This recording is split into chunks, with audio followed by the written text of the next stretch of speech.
Bismillahirrahmanirrahim. Assalamualaikum warahmatullahi wabarakatuh. Alhamdulillah. Wassalatu wassalamu ala sayyidina wa maulana Muhammadin wa ala alihi wa sahbihi wa barik wasallim. Hadirin para jamaah sekalian yang sama dirahmati Allah subhanahu wa ta'ala, berbicara yang namanya kebesaran dari Allah subhanahu wa ta'ala, seperti kita bertanya, siapakah yang menjadikan gunung yang sangat tinggi, lautan yang sangat dalam, langit yang terbentang luas, bumi yang kita injak, bahkan sesuatu yang ada di alam semesta tersebut ini tentunya tidak luput daripada penciptaan Allah subhanahu wa ta'ala. Setelah kita berbicara tentang kebesaran Allah subhanahu wa ta'ala, pasti kita akan bertanya, apa yang Allah ciptakan di alam semesta tersebut ini,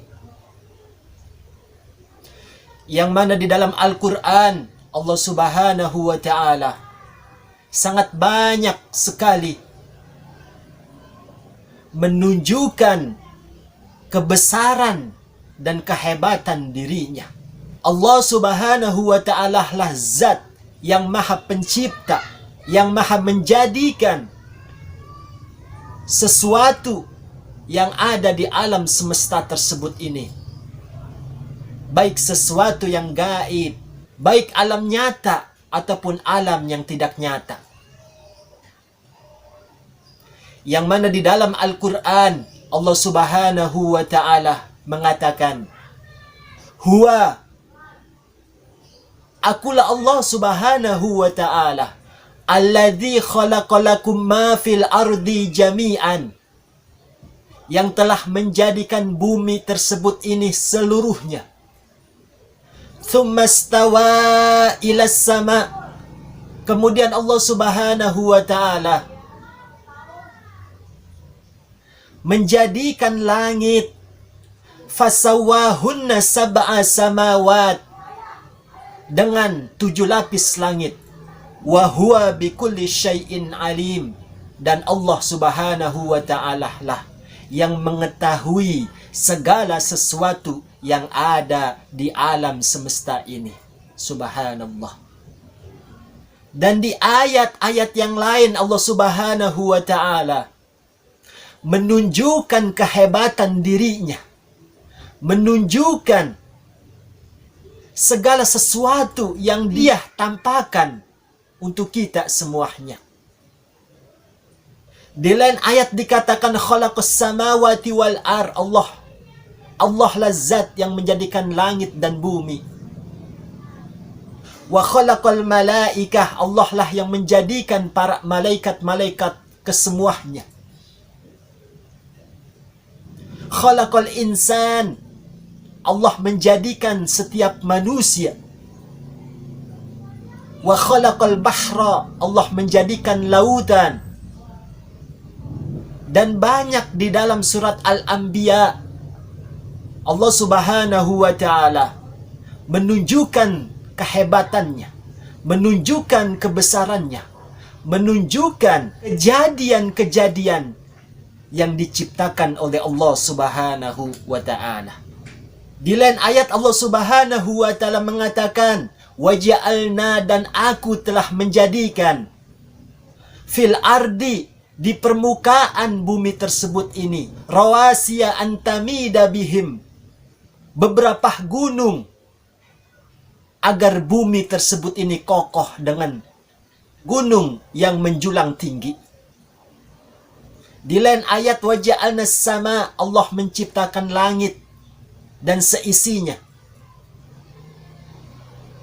Dan juga di lain ayat Allah subhanahu wa ta'ala mengatakan, huwallazi, akulah Allah, alladzi khalaqal laila wan nahar, yang menjadikan siang dan menjadikan malam, wasyamsa wal qamar, dan Allah Subhanahu wa taala yang menjadikan matahari dan rembulan.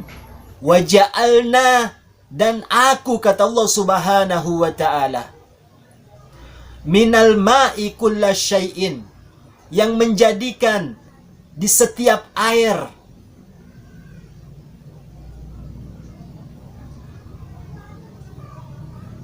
kehidupan, baik ikan dan hayawan-hayawan yang ada di air, semua mereka hidup. Afala yu'minun, dan Allah Subhanahu wa ta'ala bertanya kepada diri kita masing-masing, afala yu'minun, apa kalian masih belum percaya denganku, yaitu Allah Subhanahu wa ta'ala? Kalaulah kita bertanya tentang kebesaran Allah Subhanahu wa ta'ala, tentunya keimananlah yang harus kita kuatkan kepada Allah Subhanahu wa ta'ala. Karena bukanlah sesuatu yang ada di alam semesta tersebut ini kecuali dengan kehendak dan penciptaan Allah Subhanahu wa ta'ala.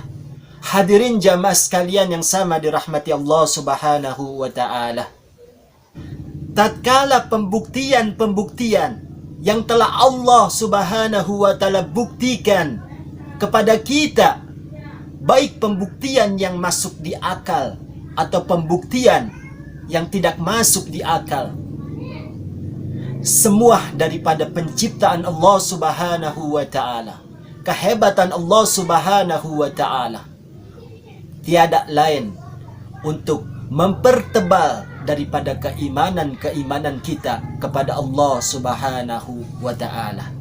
Bahkan kehebatan, kekuatan yang Allah miliki, Allah akan berikan kepada hamba-hambanya,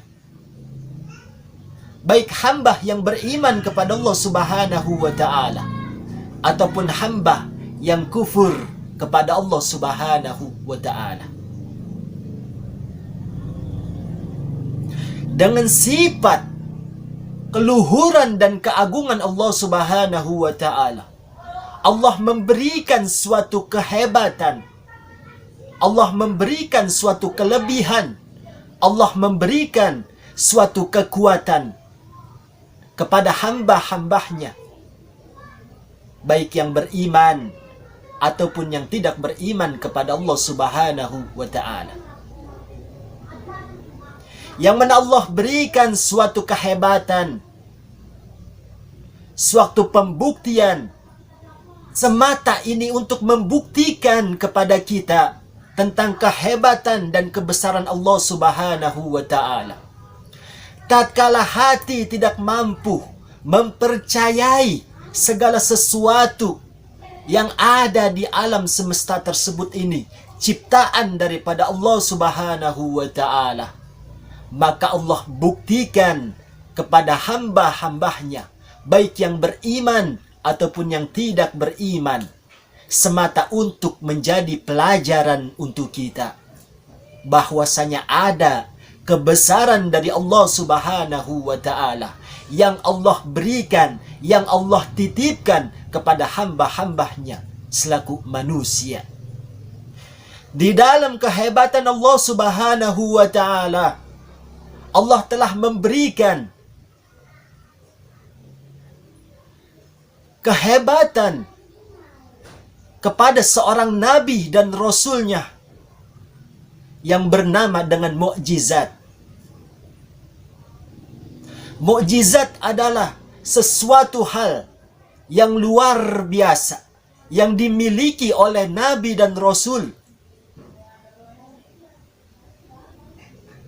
yang bisa terjadi di luar akal kemampuan manusia, di luar nalar manusia. Hakikatnya untuk membuktikan kebesaran dan kehebatan Allah Subhanahu wa ta'ala. seperti yang dialami oleh Nabi Allah Yunus. Allah berikan mukjizat, bisa hidup di dalam perut ikan paus. Seperti yang dialami oleh Nabi Allah Ibrahim alaihissalam, tidak mempan dibakar oleh kobaran api yang sebegitu panasnya. Seperti yang dimiliki oleh Nabi Musa alaihissalam dengan mukjizat membelah lautan dengan tongkatnya. Dan juga dimiliki oleh Nabi kita Muhammad sallallahu alaihi wasallam di dalam perjalanan Isra dan Mi'raj, berkeliling ke penjuru dunia. Lalu Nabi kita Muhammad sallallahu alaihi wasallam menembus langit yang ketujuh sampai kepada Allah Subhanahu wa taala.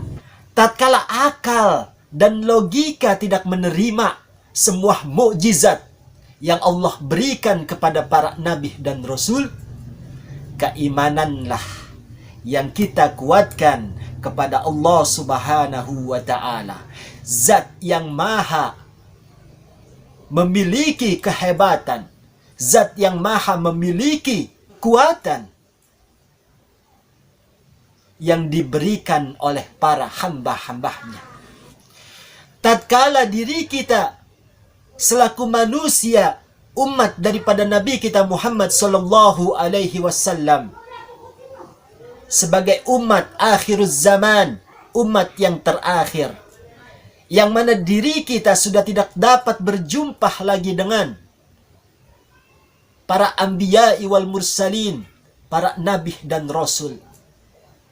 Akan tetapi Allah Subhanahu wa taala memberikan kehebatannya, memberikan kekuatannya kepada para wali min auliyaillah, yaitu para wali-wali Allah yang Allah berikan kelebihan, yang Allah berikan kehebatan semata untuk menjadi pelajaran untuk kita, bahwasanya ada kehebatan, kebesaran daripada Allah Subhanahu wa taala yang bernama karamah. Karamah tersebut Allah berikan kepada para wali-walinya yang saleh, yang selalu melakukan suatu kebaikan, untuk kita ambil pelajaran bahwasanya kebesaran dan kehebatan sesuatu yang masuk akal dan tidak masuk akal bisa terjadi kepada manusia, seorang wali min auliya'illahi ta'ala. Begitu juga kepada orang-orang yang tidak beriman kepada Allah Subhanahu wa ta'ala. Allah memberikan suatu kehebatan, Allah memberikan suatu kekuatan kepada para syihir, kepada para dukun yang dinamakan dengan istijrad.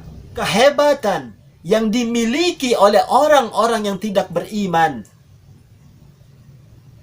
akan tetapi dapat mencelakakan dirinya di dunia dan di akhirat kelak nanti. Na'udzubillah, thumma na'udzubillahi min dzalik.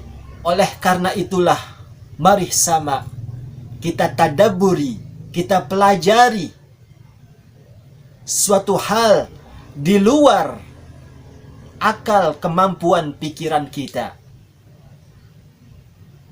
tapi bisa terjadi karena semata kehendak Allah Subhanahu wa ta'ala.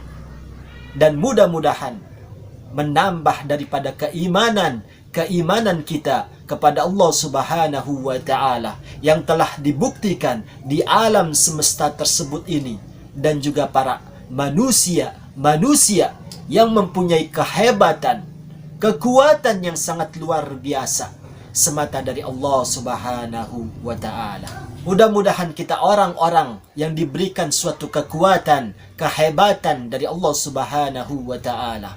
Hadanallahu wa iyyakum ajma'in. Tsumma assalamu alaikum warahmatullahi wabarakatuh.